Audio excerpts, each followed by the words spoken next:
Hi everyone, welcome to let's improve nursing. তোমরা যারা যারা 2025 সালে জেনপাস ইউজি পরীক্ষা দিয়েছো তাদের জন্য আজকের এই ভিডিওটি খুবই গুরুত্বপূর্ণ, কারণ আশা করছি আমাদের চ্যানেলে যে বিভিন্ন আনসার কিগুলো পোস্ট করা হয়েছিল সেখান থেকে তোমরা কত মার্কস পাচ্ছ মোটামুটি ক্যালকুলেট করে নিয়েছো। তাহলে আজকে আমরা বুঝবো যে 2025 সালে জেনপাস ইউজি পরীক্ষায় একটা এক্সপেক্টেড মার্কস ভার্সেস র্যাঙ্ক কত কি যেতে পারে।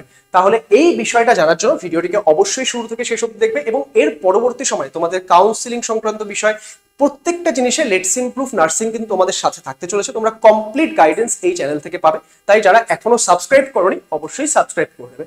দেখো, আমরা একটু 2023 আর 24 সালের সিনারিওটা বুঝি আমাদের এই বছরের মার্কস ভার্সেস র্যাঙ্কটা একটা এস্টিমেট করার জন্য।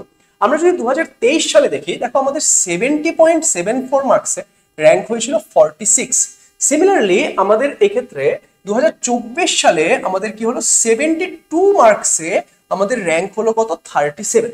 এবার এখান থেকে তোমরা হয়তো কম্পারিজনটা খুব একটা বেশি বুঝলো না, কিন্তু এখানে আসো একবার, যে আমরা যদি এক্ষেত্রে মার্কস দেখি 60.41, সেখানে কত র্যাঙ্ক হয়েছিল, 352।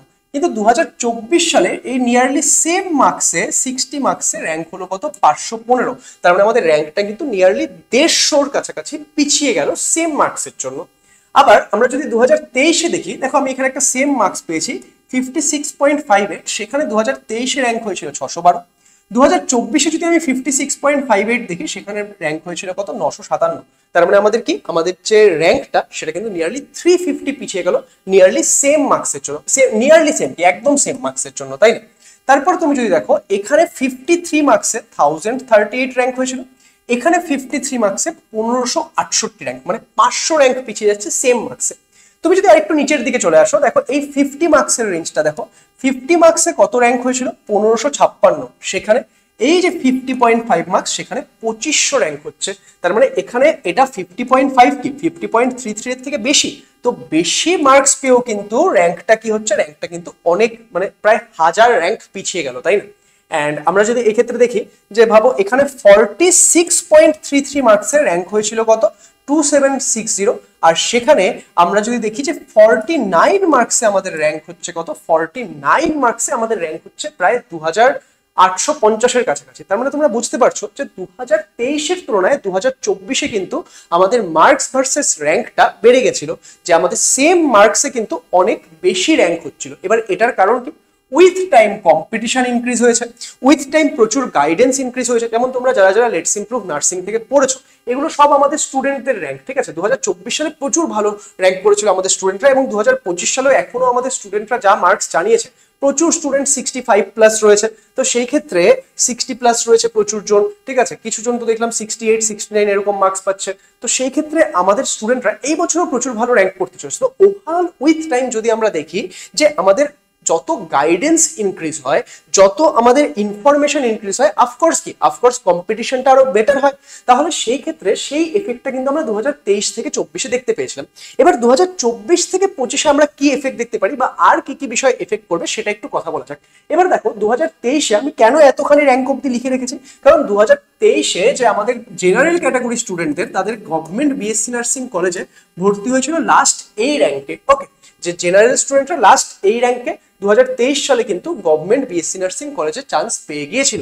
তাহলে এবার দেখো, মোটামুটি এটা এই মার্কসে যে আমি 3354 লিখেছি, তার থেকেও কম মার্কসেও তার মানে ভর্তি হয়েছে, কারণ সেখানে তোমরা দেখতে পাচ্ছ 3472। তাহলে 2023 সালে যেখানে 44.83 মার্কস, মানে 44-এর কাছাকাছি মার্কসেও একটা স্টুডেন্ট চান্স পেয়েছে, একটা জেনারেল স্টুডেন্ট, 2024-এ আমাদের যে জেনারেল ক্যাটাগরি স্টুডেন্টদের জন্য কাট অফ গিয়েছিল, সেটা আমাদের যতদূর মনে পড়ছে 2952 বা 54 এরকম কিছু একটা হবে। ওকে, তো সেই ক্ষেত্রে তুমি দেখো 2952 সেটা কত র্যাঙ্কে, মোটামুটি 49+ র্যাঙ্ক মার্কসের মধ্যে কিন্তু এই র্যাঙ্কটার কাছাকাছি একটা র্যাঙ্ক পাচ্ছি আমরা।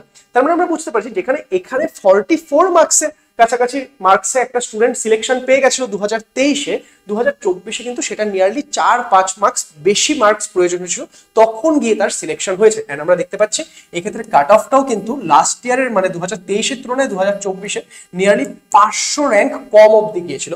এবার 2025-এ কি যেতে পারে, বা 2023-24-এ একদম ক্যাটাগরি ওয়াইজ কি কি আমাদের কাট অফ গিয়েছিল, সেগুলো যদি তোমরা জানতে চাও, তোমরা ভিডিওর কমেন্ট সেকশনে জানাবে, তাহলে আমি একটা স্পেশাল ভিডিও তৈরি করে দেবো। এবার এই অনুযায়ী এই বছর কি হতে পারে, দেখো এই বছর কি হয়েছে, আমাদের যখন কাট অফের কথা আমরা বলি, কাট অফের ওপর কাট অফটা আপাতত বাদই দাও, মার্কস ভার্সেস র্যাঙ্কটা নিয়ে শুধু ডিসকাস করি।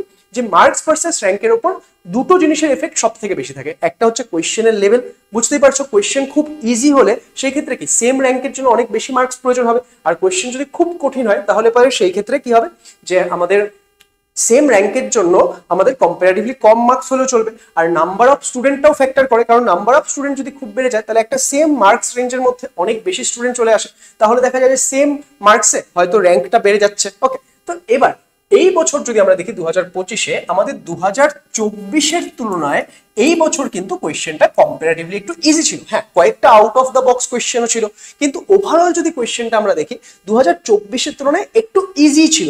ইভেন ফিজিক্সের ক্ষেত্রেও তোমরা অনেকে ফিজিক্সটাকে ভয় পাও, তো ফিজিক্সের ক্ষেত্রেও যারা লাস্ট টাইমে আমাদের গাইডেন্সে ছিল, যারা আরআইসিতে ছিল, বা ইভেন যারা ইউটিউবে আমাদের চেকমেট সিরিজ বা ম্যারাথন ক্লাসগুলো করেছো, কিছু কোয়েশ্চেন তো আমি দেখলাম যে হুবহু ম্যারাথন ক্লাস থেকে একদম সেম চলে এসছে। তো সেই ক্ষেত্রে আমি দেখলাম মোটামুটি 6-7টা কোয়েশ্চেন কিন্তু ফিজিক্সে এমন ছিল যেগুলো প্রায় সবাই করে এসছে, একটু ভালো করে গাইডেন্স, একটু ভালো করে পড়াশোনা করলে।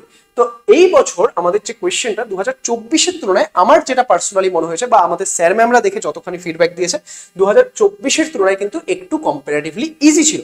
কিন্তু ওভারঅল কোয়েশ্চেনটা নিয়ে আমরা যদি কথা বলি বা বিভিন্ন স্টুডেন্টদের সঙ্গে কথা বলে যেটা আমরা বুঝলাম যে অনেকে একটু টাইম ম্যানেজমেন্টের সমস্যা হয়েছে, হয়তো কিছু কোয়েশ্চেন পারতো কিন্তু টাইম পাইনি বলে সলভ করতে পারেনি। তো এই সমস্ত কিছু বিষয় ভেবে অ্যান্ড স্টুডেন্টদের থেকে যা আমরা ওভারঅল ফিডব্যাক পেলাম সেটা দিয়ে আমরা যদি বলতে চাই, তাহলে স্টুডেন্টদের কাছে কিন্তু এই বছরের কোয়েশ্চেনটা মডারেট লেভেলেরই ছিল। ওকে, যে এই বছরের কোয়েশ্চেনটি কিন্তু আমরা কোনোভাবেই হার্ড বলবো না, আমাদের কোয়েশ্চেনটা কিন্তু মডারেট লেভেলেরই ছিল একটা ওভারঅল যদি আমরা সিনারিও বলতে চাই।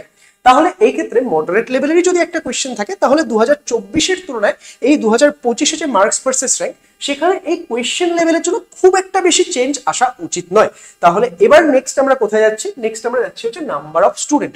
এবার নাম্বার অফ স্টুডেন্ট কি হয়েছে, অনেক ডিক্রিজ হয়েছে। দেখো লাস্ট ইয়ার যেখানে নিয়ারলি 65,000-এর কাছাকাছি স্টুডেন্ট ছিল, এই বছর কিন্তু সেখানে 35,000-এর কাছাকাছি স্টুডেন্ট রেজিস্টার করেছিল। এবং সেই ক্ষেত্রে তার মধ্যে থেকে বুঝতেই পারছো সবাই তো আর পরীক্ষা দিতে চায় না, কিছু কম স্টুডেন্ট হয়তো পরীক্ষা দিতে গেছে। তো ওভারঅল এই সমস্ত বিষয়কে অ্যানালাইসিস করে, এবং আমরা তোমাদেরকে একটা ফর্ম দিয়েছিলাম, গুগল ফর্ম, যেখানে তোমরা কত মার্কস আসছে বা কি আসছে সেগুলো তোমরা আমাদের জানিয়েছো।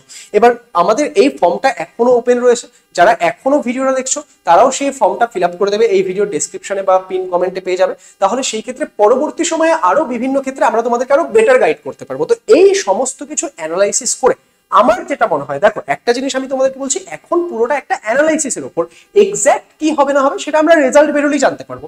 কিন্তু এবার ওভারঅল অ্যানালাইসিস করে আমার যেটা মনে হচ্ছে যে এই বছর মোটামুটি 65+ মার্কসে ওকে আমাদের আন্ডার 100-এর মধ্যে র্যাঙ্ক আসা উচিত। ওকে, 65+ যদি থাকছে তাহলে মোটামুটি আন্ডার 100-এর মধ্যে র্যাঙ্ক এসে যাওয়া উচিত, বা আন্ডার 100 না হলেও আন্ডার 150 তো আসবেই আসবে, ঠিক আছে।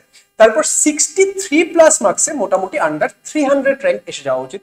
60+ মার্কসে আমাদের এক্ষেত্রে আন্ডার 500 র্যাঙ্ক আসা উচিত। 55+ মার্কসে আমরা কিন্তু এক্ষেত্রে আন্ডার 1200 মতো একটা র্যাঙ্ক এক্সপেক্ট করতে পারি। 53+ মার্কসে আমরা আন্ডার 1800 এক্সপেক্ট করতে পারি। 50+ মার্কসে আমরা আন্ডার 2500 এক্সপেক্ট করতে পারি। 49+ আমরা আন্ডার 3000 এক্সপেক্ট করতে পারি। 47+ আমরা আন্ডার 3500 বা 3600 এক্সপেক্ট করতে পারি। অ্যান্ড 45+ আমরা মোটামুটি আন্ডার 5000 র্যাঙ্ক এক্সপেক্ট করতে পারি। এবার তাহলে কোন ক্যাটাগরিতে কত র্যাঙ্ক কাট অফ যেতে পারে না যেতে পারে সেটা সংক্রান্ত তোমাদের যদি ভিডিওটা প্রয়োজন হয় তোমরা একবার কমেন্ট করে জানিও, তাহলে আমি লাস্ট 2 বছরের কোন ক্যাটাগরিতে কত কি কাট অফ গিয়েছিল সেগুলো রিলেটেড ভিডিও বানিয়ে দেবো। বা তোমরা অনেকে প্যারামেডিক্যাল নিয়ে ইন্টারেস্টেড থাকবে, তো সেই ক্ষেত্রে প্যারামেডিক্যালের কি কাট অফ গিয়েছিল সেটা সংক্রান্ত একটা ভিডিও বানানোর কথা আমি ভাবছি। এই সমস্ত কিছু তোমরা চ্যানেলে পেয়ে যাবে, উইথ টাইম দেখবে আস্তে আস্তে সব আমি আপলোড করে দেবো। এবার এর পরবর্তী সময়ে তোমাদের রেজাল্ট আসা, কাউন্সিলিং, ইচ অ্যান্ড এভরিথিং আমরা গাইড করতে চলেছি। তো সেই জন্য সবাই চ্যানেলটিকে সাবস্ক্রাইব করে রাখবে। আজকের এই ভিডিওতে তোমাদের কি মতামত সেটা কমেন্ট করে জানিও, অ্যান্ড বন্ধু বান্ধবীদের সঙ্গে ভিডিওটি শেয়ার করো যাতে তাদের কাছে এই আপডেটটি পৌঁছে যায়। অ্যান্ড যাদের এই বছর একটু পরীক্ষা খারাপ হয়েছে তাদেরকে আমি বলবো যে তোমরা মানে যদি দেখছো যে মোটামুটি লাস্ট কাট অফের দিকে তোমাদের মার্কস আসছে বা সেরকম দিকে র্যাঙ্ক আসছে, তো তোমরা কাউন্সিলিং এ অবশ্যই পার্টিসিপেট করো। কিন্তু তোমাদের যদি মনে হয় তোমরা 2026-এর প্রিপারেশন করবে, তো এখন টাইমটা আর ওয়েস্ট করো না, তোমরা এখন থেকেই পড়াশোনাগুলো মোটামুটি করে স্টার্ট করে দাও, ঠিক আছে? কারণ কাউন্সিলিং শেষ হতেও সেটাতেও তো একটা পার্টিকুলার সময়ের প্রয়োজন হয়। তুমি যদি লাস্ট অব্দি, যাদের একটু পরীক্ষাটা খারাপ হয়ে যায় তারা যদি লাস্ট অব্দি অপেক্ষা করে থাকলে কাউন্সিলিং এর, এন্ড সেই ক্ষেত্রে কিন্তু তোমার এই ক্ষেত্রে অনেকটা টাইম চলে যাবে। তো সেই জন্য সবাই সেটা স্টার্ট করে দিও। চলো, অল দ্য বেস্ট সবাইকে, থ্যাংক ইউ সো মাচ।